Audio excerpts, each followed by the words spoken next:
Today, we will be focusing on activities on MagicBooking.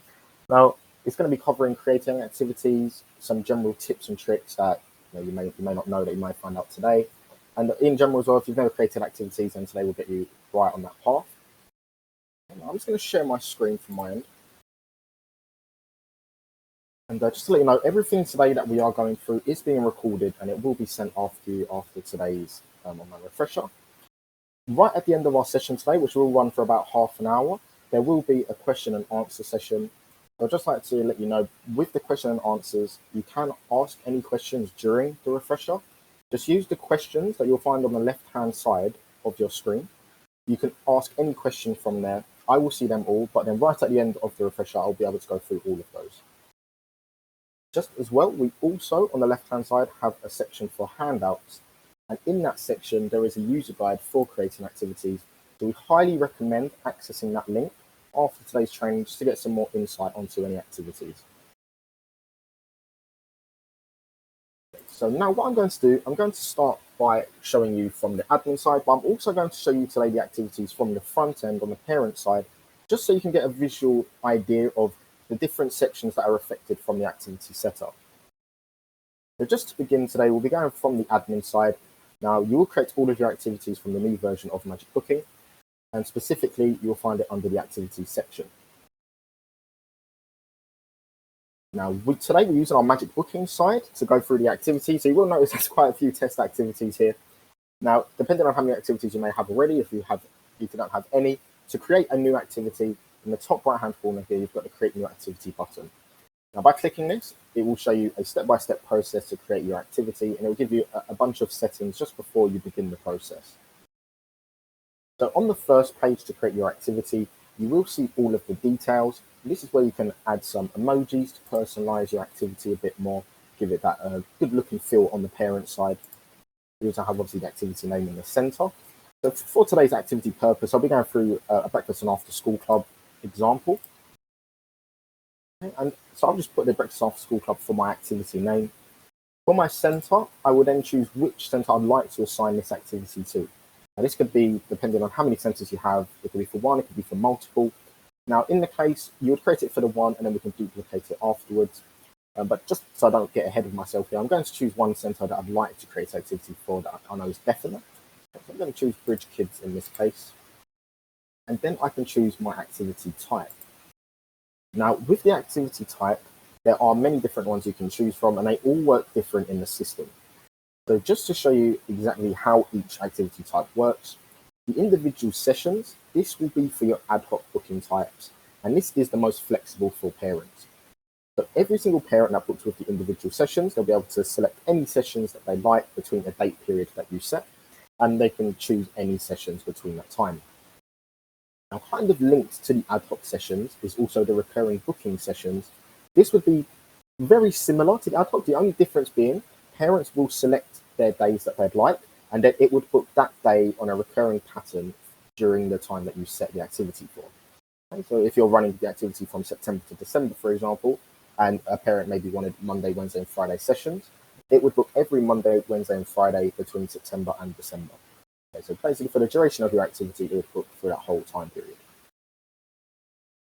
Next, we have the weekly booking, which obviously this will be the weekly blocks for your bookings. So parents won't be able to handpick any days on a specific week. They have to bulk book that whole week in one go. And that could be, again, depending on however long your activity is running for. And the final from the main four is our seasonal booking. And this is where parents are forced to book every single date from the time period that you set. So if you were setting an activity from September to December and you were running Monday to Friday, this would force the parent into booking every single one of those sessions. But in order to do so, they have to book before your activity does begin. Okay, so if your activity is starting tomorrow, for example, parents will have to book before the first session begins on that activity type. Otherwise, they won't be able to. And the only way you will be able to add them afterwards is through the late booking per session. Okay, there's just something to just bear in mind with that activity type. Now, that is most commonly used with trips and that kind of thing. Anyway, you can also use the trips package, which is very, very similar. And that's where, as for example, if you have the trips package as part of the MagicBooking subscription, you'll be able to create any school trips on the system. The parents will just book those set days that you put. And a very final one here, we won't touch on this too much today, but it's for the parents' evening. And we'll have another session on this to cover how we can set up the parents' evening and how this module works. But for today's purpose, I'll be going through the individual sessions, the ad hoc bookings. And so I'm going to select that activity type. And on the right-hand side, I can then assign it a different category. So this is just how I'd like to differentiate this activity from other ones I may have. So as it's breakfast and after school club, I will also select the breakfast and after school club category. Now, while on the same page here, you can also restrict the activity to specific classrooms, or you can even restrict this to certain age groups. Now, with the classrooms, these will need to be set up beforehand in MagicBooking, and you can do this from your center schools on our old backend of the system. And that is the current place where you'll be able to do that for now, but creating all of the classrooms will then populate here, and the parent and child needs to be assigned to a classroom in order to see any activities that you filter. Okay, now this is like secondary. I mean, I would recommend going through the activity age range. Playing this again would prevent any parents from booking and children booking any activities that they're not eligible for. So if the child is underage or overage from the age range that you set here, they will either won't see the activity altogether, or they might see the activity if there's maybe a child on that parent's account who's old enough to book the activity, but that child won't be able to be booked on. So for our age group here, I can maybe just put maybe 1 to 10, for example. And then the very final thing here to do is you can add a description, a special needs description, and a disability description. Now this is optional, but we highly recommend adding this just to add a bit more to your activity setup, and parents will also be able to see this from their end when they're booking. So just to show you how this also looks from the parent side, I'm just going to quickly switch my tab to our MagicBooking parent end. I'm just going to go over to the book activity section. This is where you'll be able to find all of the activities that you create from the admin end. Now, this isn't the activity that we're creating today, but this is just a rough template of what we provide. And I just want to show you the different areas that we're affecting here. So majority of the details you see here on the details section will be carried through to this page on the book activity. This is where you can get a quick overview on the activity that you're creating. You'll be able to see the prices from the days you're running, the booking type, the date period, as you see. But most importantly, if I click read more here, this is the information that you will see from the details page. So you've got the description, the special needs description, disabilities description, and all of that information. And with the description as well, you can add images from here. As you see, we've got a little icon for that. You can also add any quotes, any links, and you can add any tables. You personalize that as much as you need. So for the next step here, once all of the general details have been entered, on the next stage, we can then put the schedule in for the activity itself. So this is all going to be dependent on how long you'd like your activity to run for. In this case, maybe I want to create an activity to run for the whole academic year, for example. So for the first section under our scheduled dates, this is where you'll be able to input all of that information. So first off, if you just click in here, you will see a calendar that pops up, and this is where you can select the first date of your activity and the last date of your activity. So in order to do so, the first date that you want to start your activity, and maybe we could say it's on Monday the 20th of September, for example. If I select that date, you would then see it is blue and selected. And just to show you how the calendar does work as well, it will just kind of drag along. So it really depends on how long you'd like to run the activity. So if I'm running it maybe up until next year, July, around that time, I'll then click my end date. And as you see, it's then going to spread across all of those months. So as soon as I click apply, that will automatically update on the page. So you won't actually have to click save or anything like that. This will just take effect straight away. Now, on the right-hand side, I can then add any excluded periods that I'd like to this session. So if there's any dates, maybe you've got any inset days, maybe there's any half terms where you're running maybe another activity, or you may just be closed, you can add any of these dates in here or date ranges, and parents won't be able to book any of the dates that you set. So for example, if I was to put maybe the 28th of September, just for example, and I just wanted that day, I'd select the 28th, I'd click apply. But with the excluded dates, you will also need to click the button here to add the excluded date to your list. Now you can add as many excluded dates as you need for your activity, and obviously if you need to remove any, you've got a button to do so right next to any date you add. Okay, so now where I've got the 28th, any parent who books this day or tries to book this day, it will tell them that that was closed, or it will give them a message on the parent side informing them that that session is unavailable. If I scroll down, we can then actually start to add the sessions that we'd like to the activity itself, and this will also add to the schedule. So again, it really depends on how many sessions you have to set up for your activity, because you can set up multiple, or you can just set up the one. it really does depend. So from our MagicBooking side, I'm going to show you what ours currently looks like, and I'm going to set up a very similar one to that today. So for our breakfast and after school club, we do have two separate sections, one for the breakfast club, as you see, and one for the after school club. And as well as that, we also have multiple sessions underneath those underneath those blocks as well. Now, just to show you how this works from the scheduling side of things, the very first thing you need to do is obviously set the days of the week you'd like that session to run for. So in this case, I'm just going to stick to your generic like Monday to Friday. And then for the group title, this is the most important one. This is where you'll choose and create the blocks that you see here. So we have two group titles. So we've got one breakfast club and one for after school club. So if you wanted to have a very similar setup to this, maybe even if you wanted to have more than two blocks, maybe if you wanted to have 3 or 4, you can even do that. You just have to create them all as their own group title. So for this case here, because we want to create the breakfast and after school club activity, I will select breakfast club to begin for our group title. Obviously, if it doesn't pre-populate like it does from my end, you can obviously type in breakfast club into this field. And then we can choose the start and end time, the cost and places available. Now with the start and end time, a very quick and easy way to select the time, instead of manually inputting it in with your keyboard or if you're using a mobile or tablet, you can click this button here and it will allow you to actually select the time very quickly. So it's all kind of pre-populated there and you just select the time that you need. So if I was to select the breakfast club, maybe to start from 8 o'clock, maybe even if I was to do maybe like 8:15 instead, maybe we can have this running up until around 9 o'clock. So I've got those session times in there. Maybe with a cost, I'm going to go £5 and the place is, say, 30. If I'm happy with the general setup for the first breakfast club session we've got here, click the add session button and the system will generate all of those for you. Now, once that first breakfast club session has been added, let's see, with that group title, there may be a chance that we want to add another breakfast club session as well. You could potentially have 2, you could have 3, it really depends on how many you have, but you can set them all up under the same group title. Now, in order to do so, you go right back to the same section you was at. Again, you'd select the days of the week that you'd like the activity session to run for. And then from the existing group title, you'll now see a drop down instead of just the group title box. So the whole point of this is to allow you to select any existing group titles you've already created and you can link the sessions to that group title. So in this case, because I want to create another breakfast club one, I'm going to select breakfast club from the drop down. Now, as you see, the group title box here is filled in, so I can't actually edit the information now. But now I can just add the session details such as the start, end time, cost and places. So maybe for this one, instead of it starting at 8:15, I want to start this one at 8 o'clock, maybe up until 8:45 instead. And same thing applies here, I'll maybe add the same price and the same places. By clicking add session, it will then appear right under the same section here. But as you see, obviously the times are different, the places are different, and everything is different from what we see.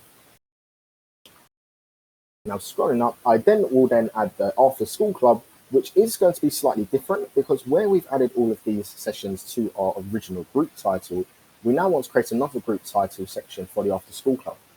So in this case, we're not going to select the breakfast club from our drop down.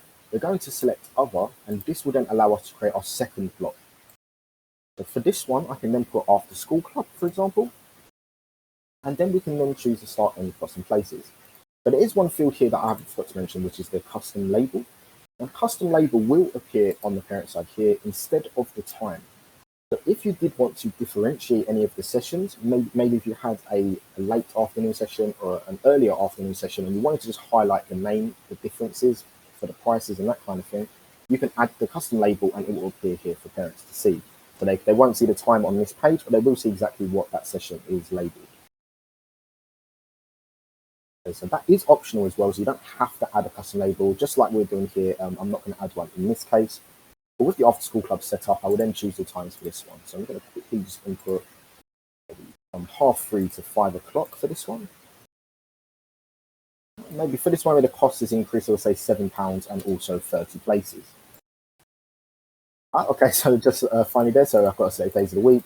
Yes, make sure not to forget the days of the week there. So once they've all been added, click add session, and then all of those will be added to our list as well. So if there are any sessions that you'd like to change or edit the information for, maybe just from generally looking at the setup you've got here, you can click edit next to that specific session and you'll be able to change any of the information that you see.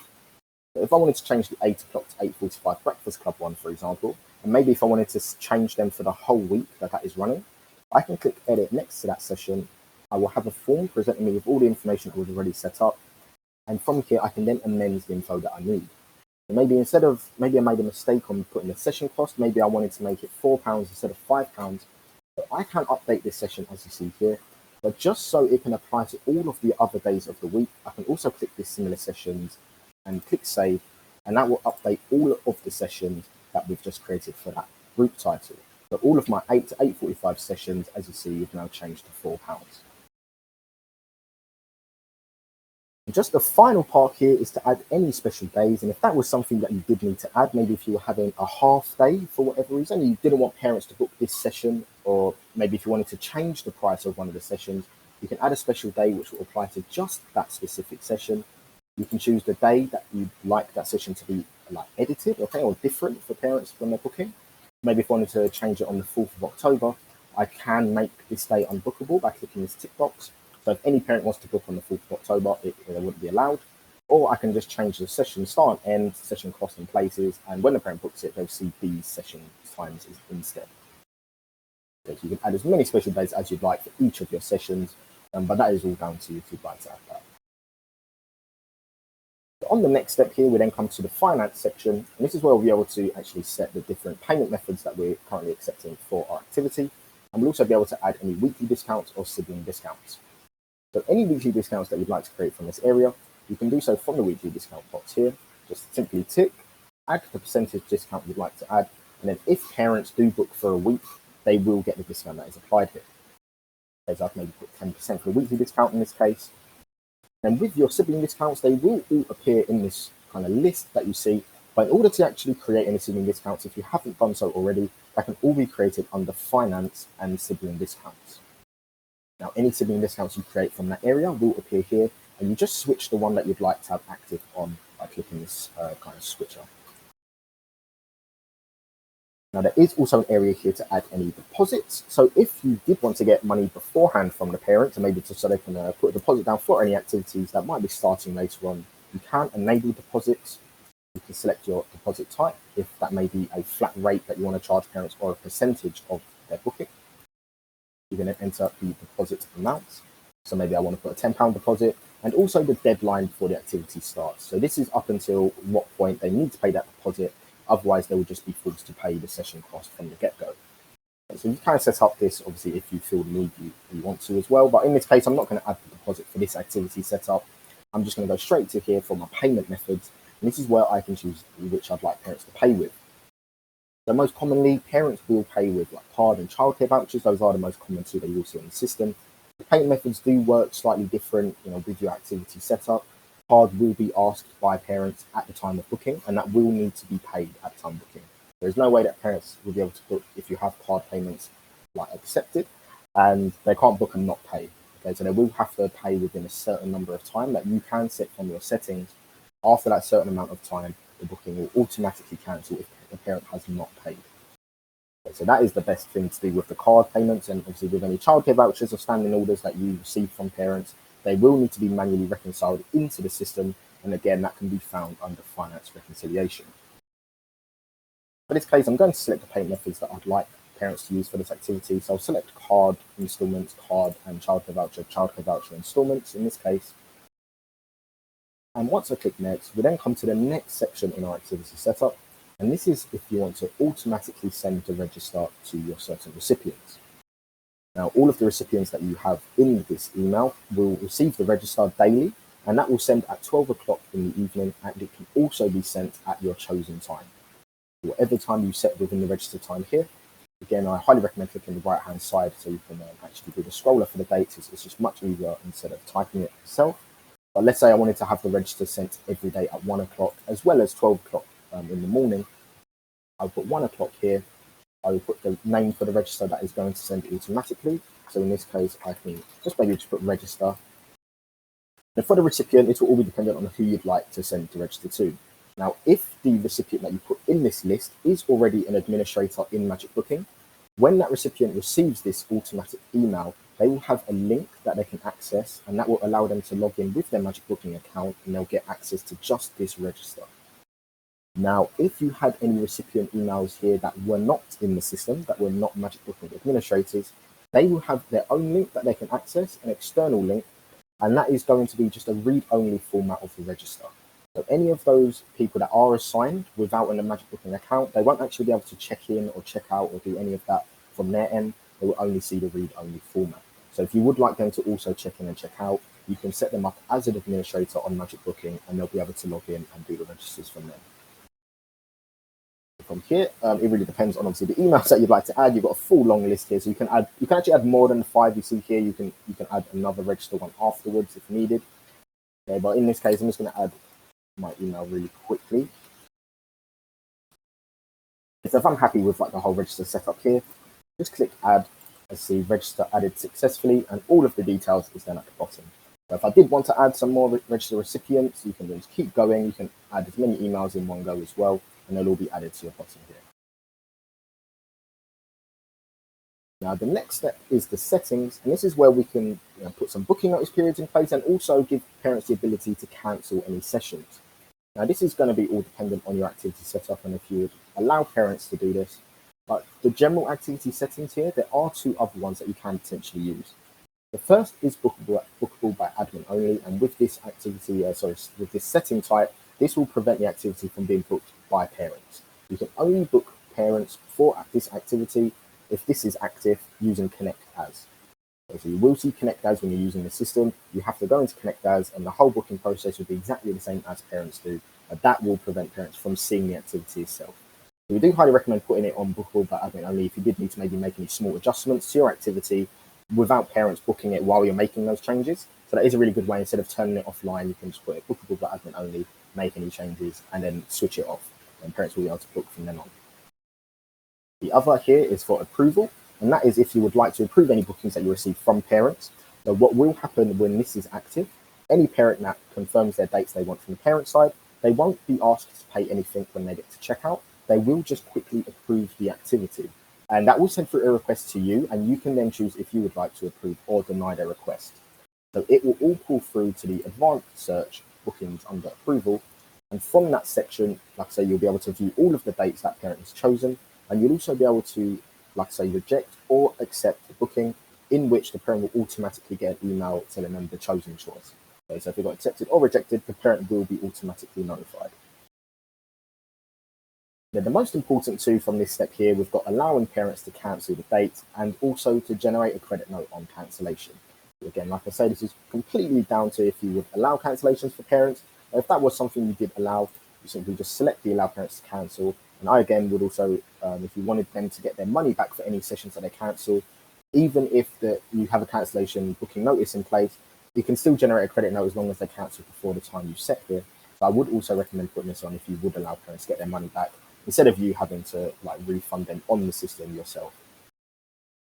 But with them both selected, I can then also choose whether I'd like to send a booking confirmation email to an admin email address. So any parent that books this activity, whatever admin email I put in here, they will receive a confirmation as well. Okay, so it really depends on the email and depends on how many bookings you have. I would maybe put a generic email here instead of your personal email, but that is if you would like to have the booking confirmation sent to you. And alternatively here, there is also an area to add an additional question, and this additional question can be anything that you'd like, and it's going to be a free text box that will appear on the checkout stage on the parent side, and parents can answer any of these questions, and you can find all of the question and answers to these under your reports. For our next area here, we come to the booking notices. Now we have 3 that you can choose from on MagicBooking: the minimum, the maximum, and the cancellation. And just to tell you the difference between the 3, the minimum is going to be how close to the activity that parent can book before they're not eligible.